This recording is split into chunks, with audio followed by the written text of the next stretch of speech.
My son asked me to borrow money for the 10th time. When I refused, he cursed at me. A week later, I won the lottery and didn't tell anyone. I never thought my own son would threaten my life.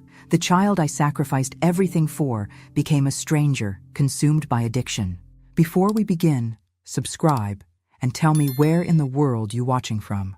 The phone rang at 8:17 p.m. I knew it was Tyler before I even looked at the caller ID.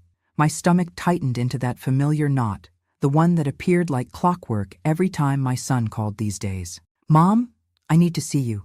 It's important." His voice had that rehearsed urgency I'd come to recognize over the past 6 months. I closed my eyes, my fingers tightening around the receiver. "Tyler, is everything okay?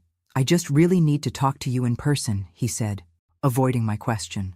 "Can I come over, please?" I glanced at the kitchen table where my bills were spread out, the electric notice with its bold red final warning, the property tax statement I'd been putting off. At 65, my teacher's pension barely covered the essentials. "Sure," I said, the word feeling heavy in my mouth. "I'll make some coffee." While waiting, I picked up the silver-framed photo on my mantle, Tyler at 16, grinning in his baseball uniform. His eyes still held that spark then, before college, before he dropped out, before whatever darkness consumed him that he refused to discuss. I traced the outline of his face with my fingertip. "Where did you go, sweetheart?" The doorbell rang 30 minutes later. When I opened the door, Tyler stood there with that disarming smile that reminded me so much of Richard, my ex-husband who'd left us for his secretary 27 years ago. "Hey, Mom." He hugged me briefly, his body tense. I caught the faint scent of cigarettes, though he'd sworn he'd quit. "Come in," I said, stepping aside. "Coffee's ready." He paced my small living room instead of sitting, glancing repeatedly at the family photos on the wall. "Place looks good. You changed something?" "Just rearranged the furniture." I lied. Nothing had changed in years. "So," he said, finally dropping onto the couch, "I've got some good news." My heart lifted momentarily. "Oh?" "Yeah, this amazing job opportunity. Marketing position, great company." I nodded, allowing myself a sliver of hope. "That sounds wonderful. The thing is," he leaned forward, elbows on knees, "I need a little help to get there. My apartment's been having issues, landlords threatening eviction because of some misunderstanding with the rent. And my car broke down." The hope deflated. "Tyler, I just need $3,000 to get everything straight," he continued quickly. "My boss promised a bonus that didn't come through. It's temporary, I swear. 3,000. More than the previous requests." I took a deep breath. "I don't have it, Tyler. I'm sorry." His face hardened almost imperceptibly. "You've got savings." "I have $200 in savings," I said quietly, opening my purse and removing my bank statement. "Here, look. After the medical bills from my knee surgery, there's nothing left." He barely glanced at the paper. "What about a credit card?" "They're maxed out." "Jesus, Mom." He stood abruptly. "How can you be so bad with money? Dad always said you couldn't manage finances worth a damn." The words stung. Richard had indeed said that, despite the fact that I'd worked 2 jobs after he left us with barely enough child support to cover groceries. "I can give you 200, I said, keeping my voice steady. "And I found information about a free counseling center. They can help with—" "Help?" His voice rose sharply. "You think I need help? Are you calling me crazy now?" "No, Tyler. I'm worried about you. Your mood swings, the constant money problems, these stories that don't quite add up. There it is." He threw his hands up. "You were never there for me. Always at work, always tired, always too busy for your own son. And now you're worried?" I flinched as he knocked a photo off the side table me with my 5th grade class from 8 years ago. The frame cracked against the hardwood floor. "Tyler, please calm down." "You pathetic old woman," he snarled, his face twisted into something I didn't recognize. "You're going to die alone. You know that? And you deserve it." He stepped toward me, his fists clenched. For the first time in my life, I was afraid of my own child. "Get out," I whispered. Then louder, "Get out of my house." Tyler stared at me, breathing hard. Then he drove his fist into the wall beside my head, plaster crumbling onto the carpet. Without another word, he stormed out, slamming the door so hard the windows rattled. In the sudden silence, I slid down the wall to the floor, my whole body trembling. Something caught my eye. My purse on the counter was open, slightly askew from where I'd left it. I crawled over and checked inside. My emergency credit card was still there, but when I checked the kitchen drawer, the spare key I kept hidden was gone. As I sat amid the debris of my son's rage, a terrible clarity washed over me. The boy I raised was gone, and the man who replaced him might actually hurt me next time. For 3 days after Tyler stormed out, I jumped at every sound. Each car door slamming in the neighborhood sent my heart racing. I changed the locks, but sleep remained elusive. Every creak in my old house jolted me awake, convinced he'd returned with the stolen key before I could replace the deadbolt. When my phone rang on Friday morning, I stared at Tyler's name on the screen until it stopped. He called 5 more times that day. I didn't answer. What could I possibly say to the stranger who wore my son's face? Instead, I found myself driving past his apartment building, a shabby 2-story complex 6 blocks from my house. His car wasn't in the lot. I sat in my 15-year-old Toyota, hands gripping the steering wheel, debating whether to leave the $200 I'd promised in his mailbox. "Excuse me, are you looking for someone?" I startled at the voice. A woman in her 50s with concerned eyes stood beside my car. "I'm Tyler Wilson's mother," I said, rolling down my window. Her expression changed instantly. "Margaret? I'm Linda, the property manager. We've spoken on the phone before. Is Tyler home?" I asked, though I already knew the answer. Linda glanced around before leaning closer. "He was evicted 3 days ago. Hasn't paid rent in 4 months. She hesitated. "I probably shouldn't tell you this, but there were people coming at all hours. Arguments about payments. The neighbors complained." My stomach dropped. "Did he leave a forwarding address?" She shook her head. "The unit was trashed, Margaret. Holes in the walls, cigarette burns on the carpet." She touched my shoulder gently. "I'm sorry." I thanked her and drove away, my mind churning. Where was he sleeping? Who were these people demanding payments? The questions haunted me as I pulled into the library parking lot for my volunteer shift. Inside, I mechanically shelved books, finding comfort in their orderly arrangement. If only life could be categorized so neatly. Fiction and nonfiction, problems with clear solutions. Earth to Margaret. My friend Joyce waved her hand in front of my face. "That's the 3rd time you've put psychology books in the travel section." "Sorry." I tried to smile. "Just distracted." "Tyler again?" she asked softly. Something in her tone, gentle understanding without judgment, broke the dam I'd built around my emotions. Tears came suddenly, embarrassingly. Joyce guided me to the break room, sat me down, and placed a cup of tea in my hands. "Tell me," she said simply. So I did. The repeated requests for money, the inconsistent stories, the rage when denied, the missing key. My voice sounded strange to my own ears, like I was telling someone else's tragic story. Joyce listened without interruption. When I finished, she took my hands in hers. "My brother was an addict for 15 years, she said. "Everything you're describing, the manipulation, the anger, the desperate need for money, it's textbook." "Tyler doesn't do drugs," I protested automatically. Joyce's expression was kind, but firm. "Margaret, I recognize the patterns. The person who came to your house wasn't your son, it was the addiction wearing his face. But there's a support group that meets on Thursdays at First Presbyterian," she continued, "for families of people with substance abuse issues. Will you come with me tomorrow?"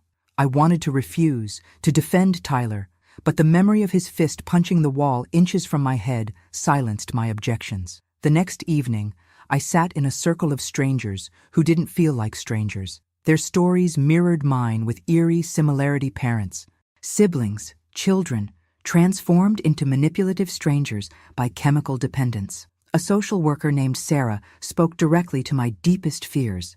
Giving money doesn't help. It enables the addiction to continue. Setting boundaries isn't abandonment. It's often the first step toward recovery. "I've suggested therapy," I said. "He gets furious. Denial is part of addiction," Sarah explained. "Many users need to hit rock bottom before accepting help." That night, I made the hardest decision of my life. I wrote Tyler a letter explaining that I would no longer provide financial support, but would be there when he decided to seek treatment. I blocked his number on my phone, and I cried myself to sleep, mourning the boy in the baseball photo while fearing the man he'd become. Friday evening found me alone at my kitchen table, staring at the lottery ticket I'd purchased weekly for decades, my small ritual of hope. $1 worth of daydreaming. I carefully marked 6 numbers, the same combination I always played: Richard's birthday, our wedding date, Tyler's birthday, the day we bought our first house, the year I started teaching, and my mother's age when she died. As I sealed the ticket in its envelope, I wondered if hope was just another form of addiction, the stubborn belief that somehow, against all odds, everything would magically transform for the better. Saturday morning, my usual routine, coffee, toast, and the weekly disappointment of checking my lottery numbers on TV. I balanced my checkbook while waiting for the announcement, calculating how many months I could stretch my pension before touching my meager retirement account. The cheerful announcer appeared on screen. I absently noted the numbers as they appeared, not really watching until wait. I grabbed my ticket, pulse quickening. The first number matched, so did the second, and the third. My hands trembled as I checked all 6 numbers, then checked again and again. "This can't be right," I whispered to my empty kitchen. But it was. All 6 numbers, my numbers glowed on the screen. The announcer confirmed the jackpot, $47 million. My first instinct was to call Tyler. My finger hovered over the unblock button on my phone. Then I remembered his face contorted with rage, his fist in my wall, his voice calling me a pathetic old woman. If he knew about this money, the clarity hit me with stunning force. Tyler would consume every penny, destroying himself in the process. Whatever his payments were for drugs, gambling debts, loan sharks, this windfall would accelerate his self-destruction. I spent the day researching, discovering that Pennsylvania allowed lottery winners to remain anonymous by claiming prizes through trusts. Monday morning, I drove to a law firm specializing in estate planning, 2 towns away where nobody knew me. "I need absolute confidentiality," I told the attorney, a silver-haired woman named Patricia. "Is that something you can guarantee?" She nodded, professional and unfazed by my nervousness. "Attorney-client privilege is sacrosanct, Ms. Wilson. How can I help you?" I slid the ticket across her desk. Her eyes widened slightly, the only indication that she understood the magnitude of what lay between us. "I need to claim this without anyone knowing it's me," I said, "especially my son." She didn't ask why, just nodded. "We'll establish a blind trust. The Lottery Commission will announce that the Pine Valley Trust claimed the prize, not Margaret Wilson. Only the trustees, myself, and whomever else you designate will know your identity." "And this is completely legal?" I asked. "Absolutely. Pennsylvania is one of the few states that allows winners to maintain their privacy." She began outlining the process, establishing the trust, appointing trustees, claiming the prize as a lump sum versus annuity payments. I walked out 3 hours later with a plan. The money would be safe, my identity protected. I drove home feeling strangely calm, as if I'd taken my first independent breath in decades. As I turned onto my street, the calm evaporated. A police car sat in front of my house, lights flashing. Officer Reynolds, whom I knew from neighborhood watch meetings, stood on my porch. "Ms. Wilson," he said as I hurried up the walk, "there's been a break-in." My front door hung open, splintered around the lock. Inside, my living room was ransacked, drawers emptied, cushions slashed, even the air vents removed from the walls. "Was anything taken?" Officer Reynolds asked, notebook ready. I looked around at the devastation. "I don't think so. I don't keep valuables here." Any idea who might have done this? The question hung in the air. Could I say it? Could I speak the words that would officially transform my son from troubled to criminal? Before I could answer, my phone rang an unknown number. I answered automatically. "Mom?" Tyler's voice, desperate and slurred. "I need to see you right now. It's life or death." I looked at the destroyed remnants of my home, then at Officer Reynolds waiting for my answer. "No," I said firmly, both to Tyler and to myself. "I don't know who would do something like this." As I ended the call, I realized I'd made my choice. I would protect my son from the consequences of his actions one last time, but I would not surrender my life or my newfound fortune to his chaos. When Officer Reynolds finally left, promising increased patrols in the neighborhood, I sat amid the wreckage of my living room, numb. The lottery ticket, my golden ticket, was safely locked in Patricia's office safe. No one had stolen anything because there was nothing of value to take. Nothing except my peace of mind. My phone rang again, the same unknown number. Tyler, undoubtedly. I silenced it and began the painstaking process of putting my home back together, stuffing cotton back into slashed cushions, rehanging pictures, sweeping up broken glass. With each item I restored, my resolve strengthened.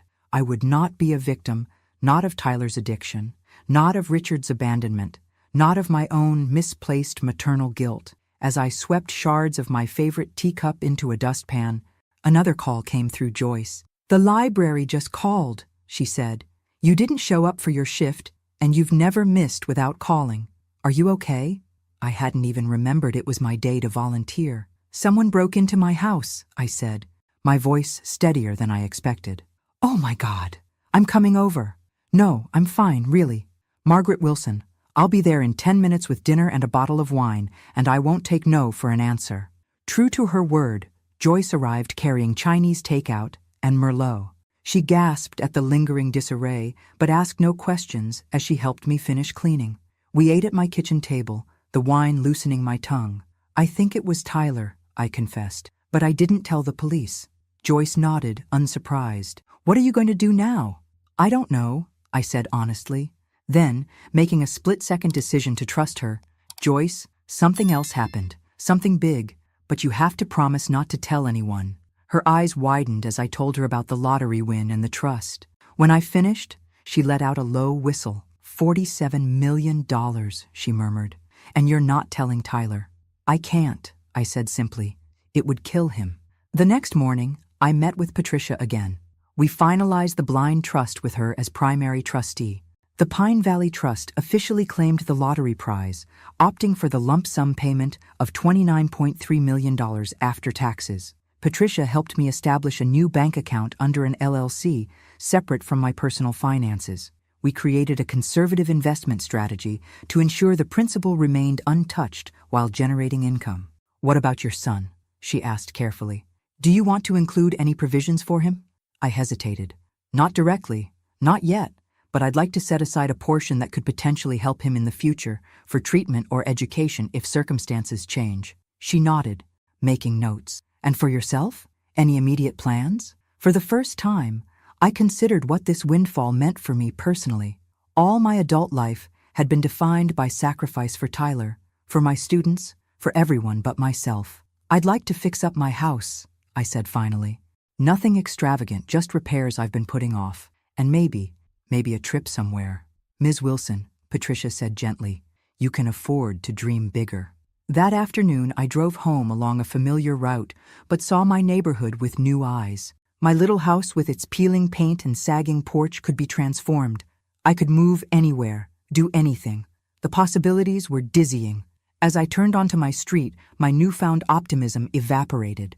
Tyler stood on my porch, pounding on the newly repaired door. I parked across the street, heart hammering. He hadn't seen me yet. I could drive away, check into a hotel, avoid this confrontation entirely. But running wouldn't solve anything. Sooner or later, I would have to face him. I approached slowly, car keys clutched between my fingers like a weapon. Tyler whirled at the sound of my footsteps. His eyes were bloodshot, his clothes rumpled. "Mom," he said, his voice breaking, "I've been trying to reach you for days." "My phone was having issues," I lied, maintaining distance between us. "Can we talk?" He gestured toward the door. "Inside?" "I'd prefer to talk here." I remained on the sidewalk, ready to flee if necessary. His expression darkened momentarily before he forced a smile. "I'm sorry about last time. I was stressed, not myself, but I'm getting help now, I promise." The words sounded rehearsed, hollow. "I'm glad to hear that," I said carefully. "I have this job interview," he continued eagerly. "Really promising position, but I need something decent to wear, you know? Just a small loan, $500 for a good suit." $500. Once, that would have seemed an impossible sum to spare. Now, it was nothing. But this wasn't about money. "Tyler," I said, my voice stronger than I felt, "I can't keep doing this." His face hardened. "Can't or won't?" "Both," I admitted. "I love you, but I can't keep enabling behaviors that hurt us both." For a moment, rage flashed in his eyes, the same rage I'd seen before he punched my wall. Then, unexpectedly, his shoulders slumped. "Please, Mom," he whispered. "I'm desperate. Despite everything." My heart ached for him. Was there any harm in one last chance? $500, I said finally. "But we meet at Starbucks tomorrow, and we talk about getting you real help." His relief was palpable. "Thank you. You won't regret it." As I watched him walk away, I wondered if I already did. Starbucks buzzed with morning commuters when Tyler arrived, clean-shaven and wearing his one decent button-down shirt. I almost didn't recognize him. This was the son I remembered, not the volatile stranger from my living room. "You look well," I said cautiously as he sat across from me. "Feeling better," he replied with a sheepish smile. "I've been going to some meetings, getting my head straight." "Meetings? What kind of meetings?" He stirred his coffee, eyes downcast. "N.A., Narcotics Anonymous. I should have told you sooner, but I was ashamed." The confession stunned me. He'd never admitted to drug use before, always denied it vehemently when I suggested it. "How long?" I asked, my voice barely audible above the coffee shop chatter. "It started in college. Just pills for exam stress, you know? Then it escalated." He looked up, eyes glistening. "I'm 14 days clean now. It's not much, but it's a start." I wanted desperately to believe him. The vulnerability in his expression seemed genuine, his contrition authentic. "The job interview is real," he continued. "Entry-level position at an insurance agency. Nothing glamorous, but it's honest work with benefits." He pulled out a printed email confirming the interview. "It's tomorrow at 2 a.m. I just need to look presentable." I slid an envelope across the table. $500, as promised. He took it, hands trembling slightly. "I'll pay you back, Mom. Every penny." "I don't care about the money, Tyler. I care about you getting well." "I know." He reached across the table and squeezed my hand. "I'm trying, really trying this time."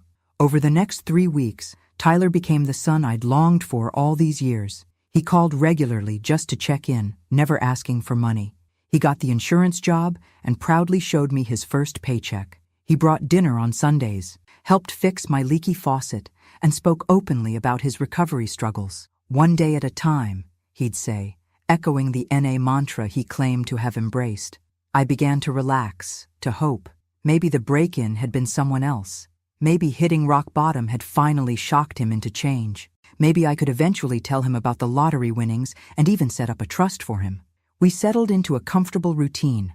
I carefully maintained my modest lifestyle, making only necessary repairs to my house, a new roof, updated plumbing, nothing that would raise eyebrows. One Sunday evening, as Tyler was helping me wash dishes after dinner, he casually mentioned, "I noticed Mr. Abernathy got a new Lexus, pretty fancy for a retired principal."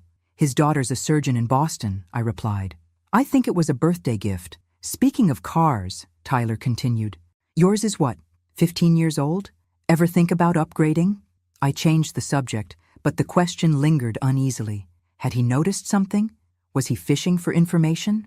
The following Wednesday, I returned early from grocery shopping, having forgotten my list. As I quietly entered through the back door, I heard movement in my bedroom.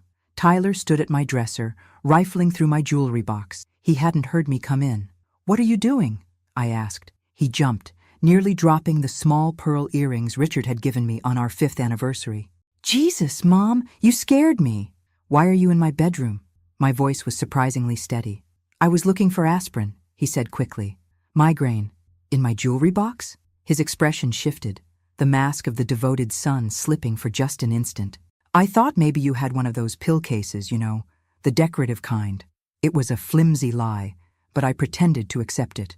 "Aspirin's in the bathroom cabinet, always has been." That night, after Tyler left, I sat at my kitchen table staring at my phone. Joyce answered on the second ring. "I need advice," I said, without preamble, "and maybe a place to stay for a few days." Joyce's guest room became my sanctuary for the weekend. I told Tyler I was visiting a former teaching colleague in Philadelphia, buying time to think and plan. "Something's not right," I confided to Joyce over Saturday morning coffee. "He's playing a role the perfect son." But I caught him searching my bedroom. Joyce's husband, retired Detective Frank Williams, joined us at the table.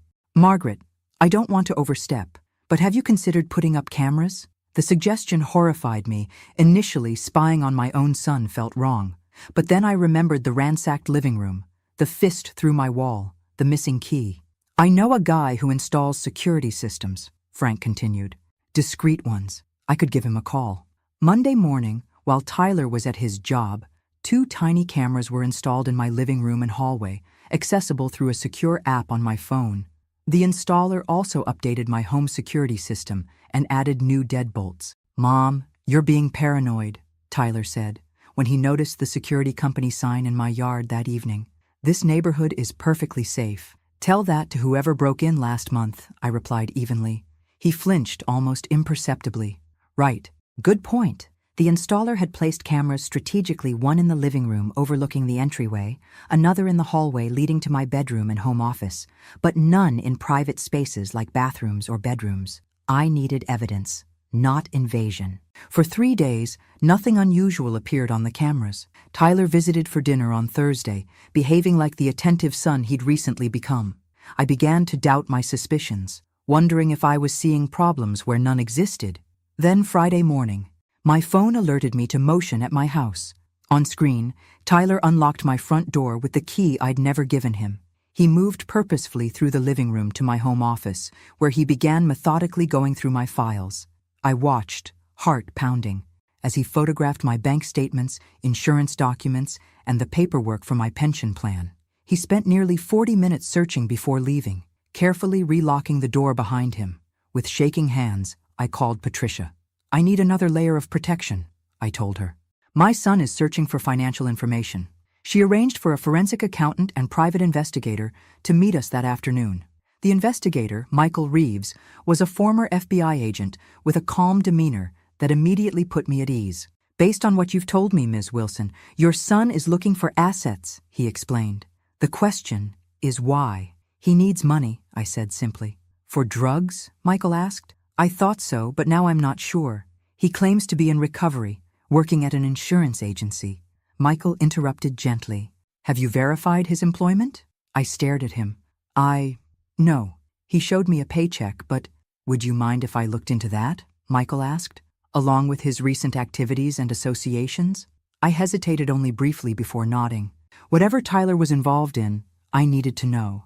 While Michael began his investigation, the forensic accountant helped me create an impenetrable barrier around my lottery winnings. We moved investments into more secure structures, creating additional shells and trusts that would be virtually impossible to connect to Margaret Wilson. 3 days later, Michael requested an urgent meeting.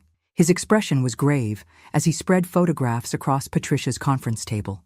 Ms. Wilson, I'm afraid your son is not employed at any insurance agency, he began. He's been spending his days at gambling establishments and meeting with these individuals. He pointed to photos of Tyler with 2 hard-looking men outside a bar. These men are known associates of Anthony Castellano, a loan shark operating in Pittsburgh's South Side. My stomach clenched. A loan shark? Based on our surveillance and audio captured during these meetings, Tyler is deeply in debt, upwards of $50,000. He's been promising his creditors that he can get the money from you. But I don't have that kind of money, I protested. At least they don't know that I do. Michael slid another photo across the table. Tyler sitting in his car, on his phone. This was taken yesterday. We were able to capture the audio. He pressed play on a recording device. Tyler's voice filled the room. The old lady must have money hidden somewhere. She's different lately, new roof on the house, better clothes. If I can't find where she's hiding it, a pause. Maybe an accident would be simpler. Her life insurance should cover what I owe you. The words hit me like physical blows. My son was contemplating what? Frightening me into giving him money? Or something worse? Ms. Wilson, Michael said gently. Based on this evidence, I strongly recommend filing for a restraining order. I shook my head, still processing the revelation. Is this enough for the police to act? Unfortunately, no. It's concerning, but it's not an explicit threat or conspiracy that would stand up in court. Michael leaned forward. But we can build a stronger case while ensuring your safety. I drove home in a daze, the recording playing on loop in my mind. The son I'd raised, the child I'd sacrificed everything for, was considering harming me for money. That night, alone in my house with new locks and cameras, I made a decision.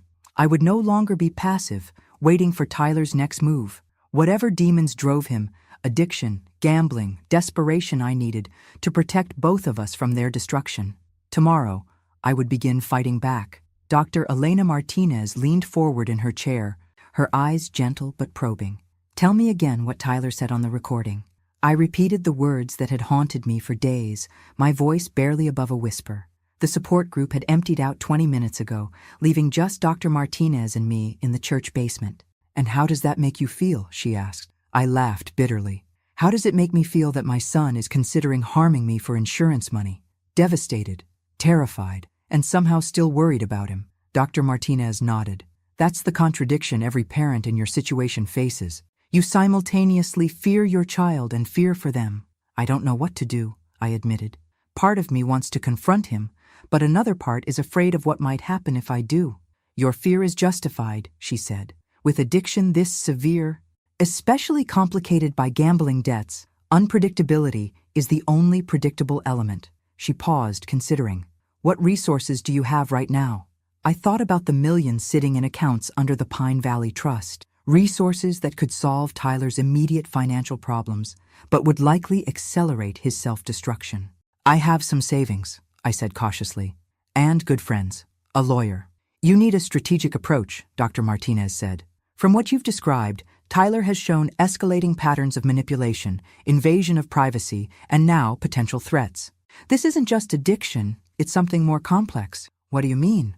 Addiction is certainly a primary factor, but the calculated nature of his actions suggests possible co-occurring issues. The Tyler who searches your files and discusses accidents with loan sharks isn't the same as the Tyler who shows up with dinner and fixes your faucet. Both are masks he wears to get what he needs. Her words hit me with terrible clarity. The son I've been seeing these past weeks isn't real, is he? The addiction has become his primary relationship, she explained gently. Everything else, including his relationship with you, is secondary to feeding it. I sat in silence, absorbing this brutal truth. Finally, I asked, so what do I do now? First, secure yourself physically, emotionally, financially. Then consider a structured intervention with professional help. She handed me a card. This organization specializes in crisis interventions for situations like yours. They work with law enforcement when necessary. That evening, I called the number. The intervention specialist, David Keller, listened carefully to my story, asking pointed questions about Tyler's behavior patterns, his debts, and the potential threats. Mrs. Wilson, what you're describing isn't just a son who needs help, he said bluntly. This is someone deeply entangled in potentially dangerous situations. We need to approach this as both an addiction intervention and a security issue. Over the next 2 days, a plan took shape. David assembled a team including an addiction counselor, a security specialist, and a legal advocate. Using some of my lottery winnings discreetly channeled through the trust, I secured a place for Tyler at an inpatient treatment facility that specialized in dual diagnosis cases. Meanwhile, Michael Reeves continued his surveillance, documenting Tyler's increasingly desperate meetings with his creditors. The security team installed additional cameras around my property and provided me with a panic button connected directly to police dispatch. We're gathering evidence, Michael explained during our daily briefing, but we're also preparing for direct intervention if necessary. The night before the planned intervention, I sat in my kitchen unable to sleep, staring at old photos of Tyler, his first baseball game, high school graduation, the early college years before everything went wrong. When had I lost him? Could I get him back? My phone buzzed with a text from Joyce. You're doing the right thing. Stay strong. I'm here, whatever happens. As dawn broke, I made a final call to the intervention team. I'm ready, I told David. Let's bring my son home. The carefully orchestrated plan began at 10 a.m. I waited at a secure location while the intervention team approached Tyler at his current residence, a motel on the outskirts of Pittsburgh. They would present him with 2 options: enter treatment immediately, or face the legal consequences of his actions, including the evidence we'd gathered about his threats. At 10:43, my phone rang David's number. Mrs. Wilson, he said, his voice tight. There's been a complication. Tyler wasn't at the motel. According to his roommate, he left last night saying he needed to settle things with his mother once and for all. My blood ran cold. What does that mean? We don't know. But given the circumstances, we've notified the police. They're sending a patrol car to your house now to check. I didn't hear the rest. My security app had just sent an alert motion detected at my front door. On my phone screen, I watched as Tyler pounded on my door, then moved to try the windows. He was alone, agitated, constantly looking over his shoulder. After finding no way in, he returned to his car and pulled something from the trunk, a crowbar. With shaking fingers, I pressed the panic button. Blue and red lights flashed through the residential street as 2 police cruisers converged on my house. On my phone screen, I watched Tyler freeze mid-motion, crowbar in hand, as officers approached with weapons drawn. "Drop the tool and put your hands where we can see them," an officer commanded. For one terrifying moment, Tyler looked ready to run or worse, to fight. Then his shoulders slumped. The crowbar clattered to the ground. I watched, heart pounding, as they handcuffed my son and placed him in the back of a patrol car. Another officer retrieved something from Tyler's vehicle, a duffel bag that he handled with obvious caution. My phone rang. "Mrs. Wilson, this is Officer Ramirez. We've apprehended a suspect attempting to break into your residence. Can you come to the station to make a statement?" 40 minutes later, I sat in a sterile interview room across from Detective Sarah Lombard, a middle-aged woman with compassionate eyes and a no-nonsense demeanor. "Mrs. Wilson, I understand this is difficult," she began, "but I need to ask, do you wish to press charges against your son?"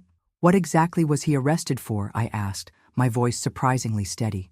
"Attempted breaking and entering, possession of burglary tools, and," she hesitated, "possession of an unregistered firearm and a controlled substance. The bag in his vehicle contained a handgun, approximately 4 ounces of cocaine, and various prescription medications." My breath caught. "A gun? Was it loaded?" "Yes." Detective Lombard's expression softened slightly. "There's more. We found duct tape, zip ties, and latex gloves. Given these items, combined with previous threats documented by your private investigator, we're also considering charging him with attempted kidnapping or worse." She slid a document across the table. "These are the potential charges and sentencing guidelines. First-degree burglary alone carries 5 to 20 years. The weapons charge adds another 5 to 10. The narcotics possession with apparent intent to distribute is 3 to 7 years. If we pursue the attempted kidnapping charge, that's an additional 10-25 years. He's looking at decades in prison, Mrs. Wilson." The clinical description of what my son apparently planned sent ice through my veins. This wasn't just a desperate plea for money or a drug-fueled mistake. This was premeditated. "I want to see him," I said. Detective Lombard nodded. "He's been processed and placed in a holding cell. I should warn you, he's coming down from something cocaine, most likely. He may not be himself." "He hasn't been himself for a long time," I replied. They led me to an observation room with a one-way mirror overlooking a small interview room. Tyler sat at a metal table, handcuffed, his leg bouncing frantically. His eyes darted around the room, and he periodically wiped sweat from his forehead despite the room's chill. "Can I speak with him alone?" I asked. "I can't allow that," Detective Lombard said. "But we can bring him in here with officers present." Minutes later, Tyler was escorted in. He looked smaller somehow, diminished by the orange jumpsuit and the harsh fluorescent lighting. When he saw me, his expression cycled rapidly through surprise, anger, and something like shame before settling into careful neutrality. "Mom," he said, his voice raspy, "you need to bail me out. This is all a misunderstanding." I studied his face, the face I'd known from its first moments in this world. The face that once lit up when I entered a room, that scrunched in concentration over homework, that beamed with pride at graduations and baseball games. "Was it a misunderstanding when you broke into my house last month?" I asked quietly. "Or when you searched my financial documents? Or when you discussed causing me an accident with your loan shark friends?" His eyes widened. "You've been spying on me?" "I've been protecting myself." My voice remained calm, though inside I was shaking. "Just like I'm trying to protect you now." "By getting me arrested?" He slammed his handcuffed wrists on the table. "Some protection. Tyler, you came to my house with a gun, drugs, and restraints," I said. "What was your plan? To scare me into giving you money? To hurt me for insurance? To make me disappear?" His face crumpled. "I wouldn't have hurt you. I just needed leverage. They're going to kill me if I don't pay." "Who? The loan sharks?" He nodded miserably. "I owe them $57,000. The interest keeps growing. They gave me 3 days to pay or—" He drew his finger across his throat. "So you decided threatening your mother was the solution?" I couldn't keep the hurt from my voice. "I was desperate," he shouted, then lowered his voice when an officer stepped forward. "I thought maybe you had savings, retirement accounts, something I could use as collateral. And the gun? The drugs?" "The gun was for protection. The drugs—" He looked away. I needed something to give me courage. We sat in silence, the gulf between us wider than ever. My son, my beautiful boy, had become someone I couldn't recognize, someone willing to terrify his own mother to feed his addictions and pay his debts. I'm not posting bail, I said finally, but I am going to help you. His head snapped up. How? I've arranged a place for you at Valley Ridge Treatment Center. If the judge agrees to court-ordered rehabilitation instead of jail time, you can go there directly. Rehab? He scoffed. I don't need— You came to my house with cocaine and a loaded gun, I interrupted. You're facing years in prison. Rehabilitation is your best option, and I've pulled every string I can to make it available to you. And if I refuse? I stood up, steadier than I'd felt in months. Then you'll face the consequences of your actions without my help. I love you, Tyler, but I won't enable your self-destruction any longer. As I turned to leave, he called out, Mom, wait. I paused, hand on the doorknob. How did you afford Valley Ridge? He asked suspiciously. That place costs a fortune. I looked back at my son, desperate, calculating even now. I have resources you don't know about, I said simply. And they're going to help you get well, not feed whatever is destroying you. I walked out, leaving Tyler staring after me, confusion replacing the manipulation on his face for the first time in years. 6 weeks passed with Tyler in Valley Ridge's secure rehabilitation facility. The court had agreed to treatment in lieu of immediate prosecution, with charges held in abeyance pending successful completion of the program. His cooperation with authorities regarding the loan shark operation had helped secure this arrangement. The prosecutor initially balked at the idea, given the severity of the charges, but Michael Reeves and Patricia had coordinated an effective strategy. Tyler provided critical information about Castellanos' illegal loan operation, which law enforcement had been trying to crack for years. The district attorney agreed to the diversion program after Tyler's cooperation led to 3 high-profile arrests. The deal wasn't lenient. Tyler would still face reduced charges upon completion of treatment, likely resulting in probation rather than incarceration, and he would remain under court supervision for years. One failed drug test would send him directly to prison to face the original charges. I received weekly progress reports from his counselors. The first month was brutal detoxing from multiple substances, confronting the magnitude of his gambling addiction, and dealing with the legal consequences of his actions. He refused to see me for the first 3 weeks, citing shame, according to his therapist. On week 7, I received a call from Dr. Harriet White, Tyler's primary therapist. Mrs. Wilson, Tyler has requested a family session, she said. He's ready to take accountability for his actions toward you. Would you be willing to participate? The following Saturday, I drove through Valley Ridge's sprawling grounds, past gardens maintained by residents and meditation paths winding through mature oak trees. For $3,000 per day, paid discreetly through the Pine Valley Trust, it offered the best addiction treatment on the East Coast. Dr. White met me in the reception area. Before you see Tyler, I want to prepare you, she said, leading me to her office. He's in a vulnerable state. The protective shell of denial has broken, and he's facing the full impact of his actions for perhaps the first time in years. Is this real? I asked hesitantly. Or is it manipulation? She considered the question carefully. In addiction treatment, we're always alert for manipulation, but Tyler has shown consistent behavioral markers of genuine therapeutic engagement. That said, recovery isn't linear. There will be setbacks. What should I expect today? Tyler wants to make amends part of his 12-step work. He'll acknowledge specific harms he's caused you. Your role is simply to listen, not to absolve or accuse. She paused. Can you do that? I nodded, though uncertainty gnawed at me. After years of Tyler's lies, could I trust anything he said? The family meeting room was bright and comfortable, with overstuffed chairs and landscape paintings. Tyler sat waiting, dressed in jeans and a plain blue sweater, casual clothes. Not the institutional scrubs I'd expected. He looked simultaneously younger and older than his 30 years, clearer eyes, but deeper worry lines. Mom, he said, standing awkwardly as I entered. Thank you for coming. We sat facing each other while Dr. White took a chair slightly removed from us. Tyler cleared his throat. I've prepared some things to say. He withdrew a folded paper from his pocket. Part of my recovery is making amends, which starts with acknowledging what I've done. He unfolded the paper with trembling hands. I manipulated you financially, taking advantage of your love to fund my addictions. I lied constantly. I invaded your privacy by searching your home. I stole your spare key. I broke into your house. I endangered your safety by bringing criminal elements into your life. His voice cracked. "And I planned to threaten you for money that night I was arrested." Each admission felt like a physical blow. Hearing the litany of betrayals stated so plainly made them more real somehow. "The worst part," Tyler continued, "is that I convinced myself these weren't real harms because you owed me as my mother. I told myself terrible lies about you, that you'd failed me, that you deserved it." He looked up, his eyes wet. "The truth is, you were the only person who never gave up on me, and I repaid that with cruelty." I sat perfectly still, afraid that any movement might shatter this moment of brutal honesty. "I don't expect forgiveness," he said. "I'm not asking for that.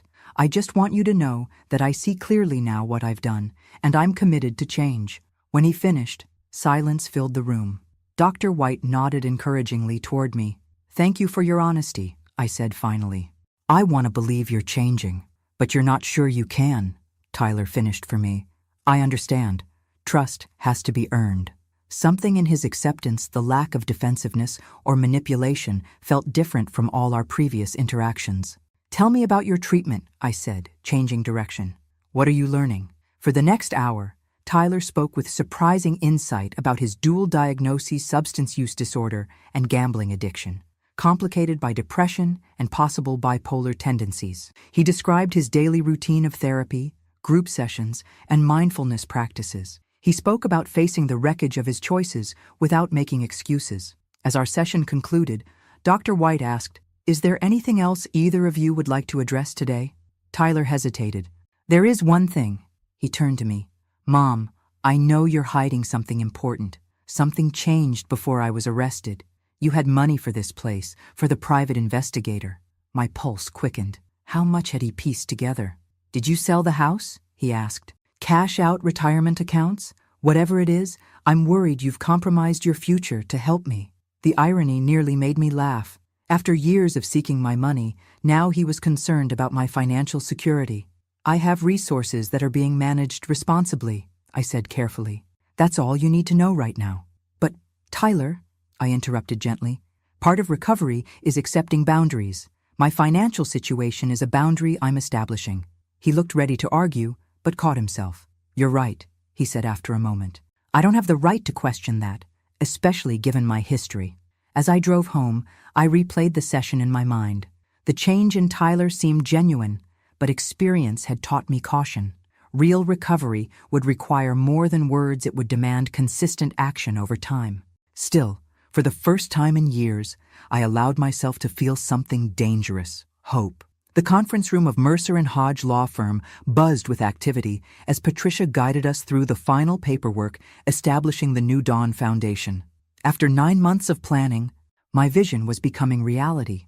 "Once you sign these documents," Patricia explained, "the foundation will be officially incorporated as a 501c3 nonprofit organization with an initial endowment of $15 million from the Pine Valley Trust." I signed where indicated, feeling a sense of purpose I hadn't experienced since my teaching days. The New Dawn Foundation would provide treatment scholarships for addiction patients who couldn't afford quality care, fund research into more effective recovery protocols, and support families affected by substance abuse. "Congratulations, Margaret," said Dr. Martinez, who had joined our board as clinical advisor.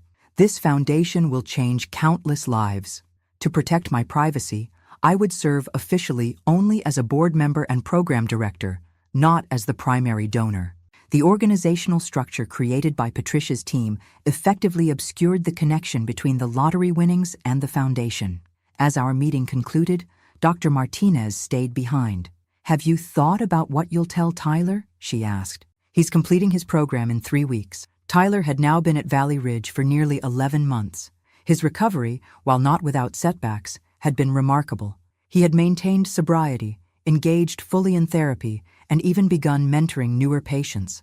His therapists reported genuine transformation in his thinking patterns and behavior. "I'm still not sure," I admitted. "Part of me wants to tell him everything. Another part remains cautious." "Trust is rebuilt gradually," she reminded me. "You're right to proceed carefully." The following Sunday, I visited Tyler at Valley Ridge. These visits had become bi-weekly rituals, no longer supervised therapy sessions, but increasingly normal conversations between mother and son. We walked the facility's garden paths, autumn leaves crunching beneath our feet. Tyler looked healthy, clear-eyed, steady, present in a way he hadn't been for years. "I've been accepted to the halfway house program," he said. "3 more weeks here, then I'll transition to Oakwood House. It's structured living with continued therapy, but I'll be able to work part-time." "That's wonderful," I said sincerely. "Have you thought about what kind of work you'd like to do?" He nodded. "The vocational counselor helped me find a position at a printing company. Entry-level, of course, but they work with people in recovery." He hesitated. "It's not glamorous, but it's honest work." "I'm proud of you," I said, surprised by the tears that suddenly threatened. Truly proud. We sat on a stone bench overlooking a small pond. A comfortable silence stretched between us, so different from the tense, manipulative interactions of the past. "There's something I need to tell you," Tyler said finally. "I've been accepted to community college. Just 1 class to start Introduction to Addiction Counseling. My therapist thinks I might have aptitude for it once I'm further along in my own recovery." "That's a big step," I said carefully. "What about the printing job?" "I'd do both. Class 2 evenings a week, work during days." He looked at me directly. "I'm not asking you for money, Mom. I've applied for financial aid, and I've been saving from my work program here." His declaration, so different from our interactions over the last decade, caught me off guard. "I never thought I'd say this," Tyler continued, "but getting arrested was the best thing that ever happened to me. It forced me to stop running from myself." He turned the AA medallion he carried now, marking 10 months of sobriety. "I have a long way to go, but for the first time, I actually believe I can make it." I reached for his hand, and he squeezed mine gently. "There's something else," he said hesitantly. "I heard about a new foundation that opened in Pittsburgh, New Dawn Foundation. They're looking for peer support specialists, people in recovery who can work with new patients." His eyes lit up with purpose. "I won't be qualified for at least a year, but eventually, maybe." My heart pounded. "You're interested in working there?" "Not just working. It's the kind of place where I could really make a difference. Use my experience to help others." He shrugged self-consciously. "Probably a pipe dream, but it gives me something to work toward." The irony was almost overwhelming. My son wanted to work for the foundation I had created, the foundation funded by money I still hadn't told him about. As we walked back toward the facility, Tyler stopped suddenly. "Mom, can I ask you something?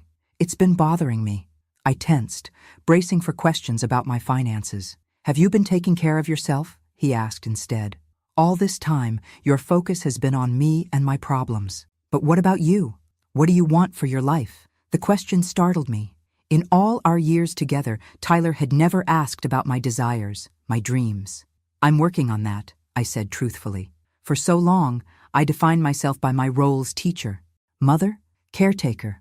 Now I'm discovering who Margaret Wilson is beyond those roles." Tyler nodded thoughtfully.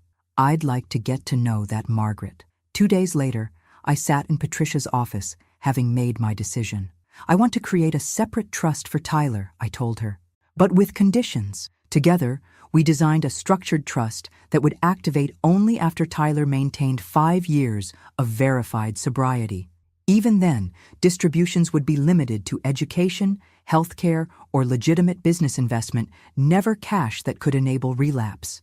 "This balances protection with opportunity," Patricia observed. "But when will you tell him about the lottery?"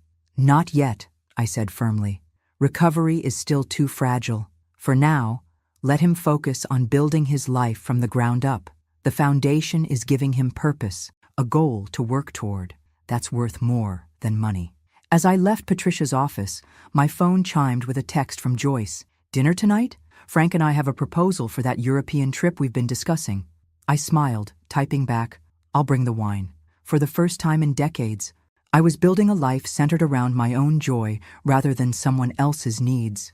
The lottery had given me financial freedom, but the real wealth was in reclaiming myself. 18 months after his release from Valley Ridge, Tyler stood before the audience at New Dawn Foundation's first community recognition event. As a peer support intern, a position he'd earned after a year at the halfway house, followed by 6 months of additional training, he was sharing his story with donors, treatment professionals, and family members affected by addiction.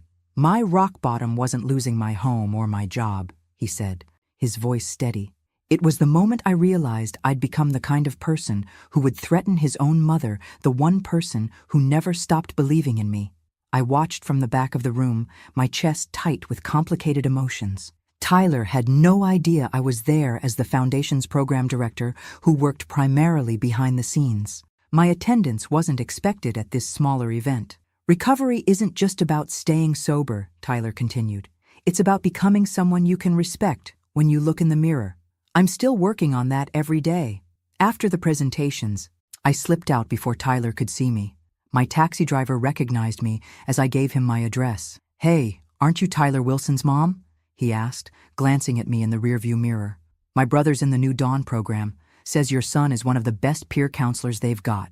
"Yes, that's my son," I said, a strange pride filling me. Must be nice seeing him doing so well after everything. I nodded, wondering exactly how much everything this stranger knew. At home, I poured a glass of wine and called Joyce. "He was amazing," I told her. "Confident, articulate, genuinely passionate about helping others." "So when are you going to tell him?" Joyce asked. "About the foundation? About the lottery?" "I don't know," I admitted. "The longer I wait, the harder it gets." The opportunity presented itself sooner than expected. 3 days later, Tyler called, sounding agitated. "Mom, can I come over tonight? There's something I need to talk to you about." My stomach tightened with instinctive worry. "Is everything okay?" "Yes, no, I don't know. I just need to talk to you in person." He arrived at 7, pacing my living room just as he had years ago when asking for money. But this time, his agitation seemed different, confused rather than manipulative. "Mom, something weird is happening at the foundation," he began. "I overheard the executive director talking about Margaret's vision and checking with Margaret about program decisions. They mentioned you by name, but when I asked about it, everyone got weirdly evasive." I sat very still, heart pounding. This moment had always been inevitable. "Then yesterday," Tyler continued, "I was filing donor acknowledgments and I saw the Pine Valley Trust listed as the primary donor, $15 million. The same trust that paid for my treatment." He stopped pacing and looked directly at me. "What's going on, Mom? How are you connected to all this?" The moment stretched between us, fraught with potential consequences. I could manufacture an explanation, maintain the separation between my lottery winnings and my public life, or I could finally tell the truth. "Sit down, Tyler," I said quietly. "There's something I need to tell you." For the next hour, I explained everything the lottery win 2 years ago. My decision to keep it secret, the blind trust, and the creation of the foundation. I showed him documentation Patricia had prepared for this eventual